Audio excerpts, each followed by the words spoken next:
Здравейте! Здравейте, малки приятели! Аз съм бате Ицо и съм готов за приказка. Днес ще ви разкажа края на приказката за рибаря и рибката от Александър Сергеевич Пушкин. Докъде бяхме стигнали? Ами до там, че бабата станала царица. Тоест, рибката изпълнила поредното й желание. Дядото се върнал, поздравил бабата, но тя го изгонила. Дори навън народът му се смеял. Но минало седмица-две и бабата отново повикала дядото. Гледайте. Седмица минава, почва втора, бабата се още по-вбесяла.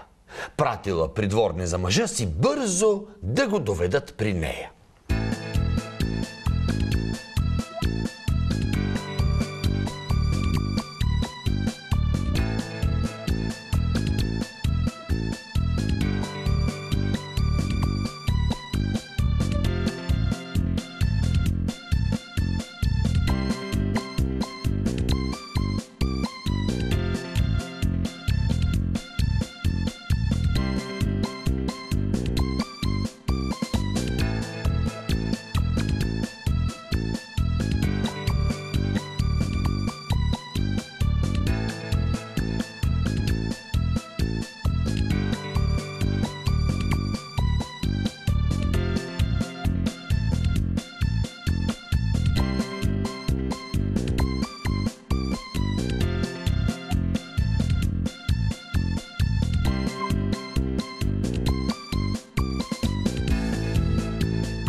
Рекламо сърдитата старица.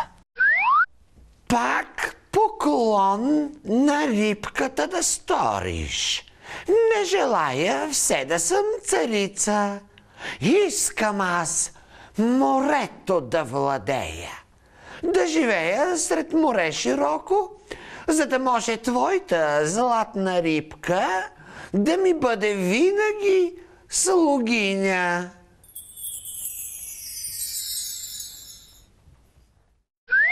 Старецът не смел да откаже. Думичка не дръзнал да отвърне. Пак към синьото море потеглил. Гледа, ври морето в черна буря. Вдигат се, бучат вълни сърдити. Бягат, плискат се и страшно вият.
Дядото пак си рибката повикал. Тя изплувала и го запитва.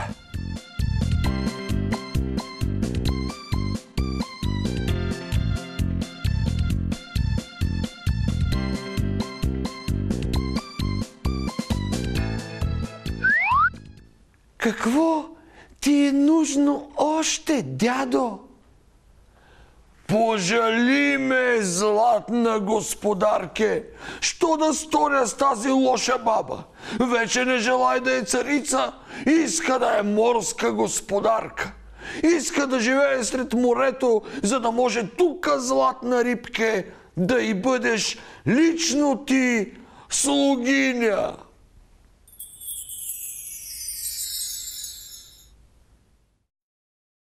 Рибката не казала ни дума, само плеснала веднъж с опашка и в дълбокото море се скрила.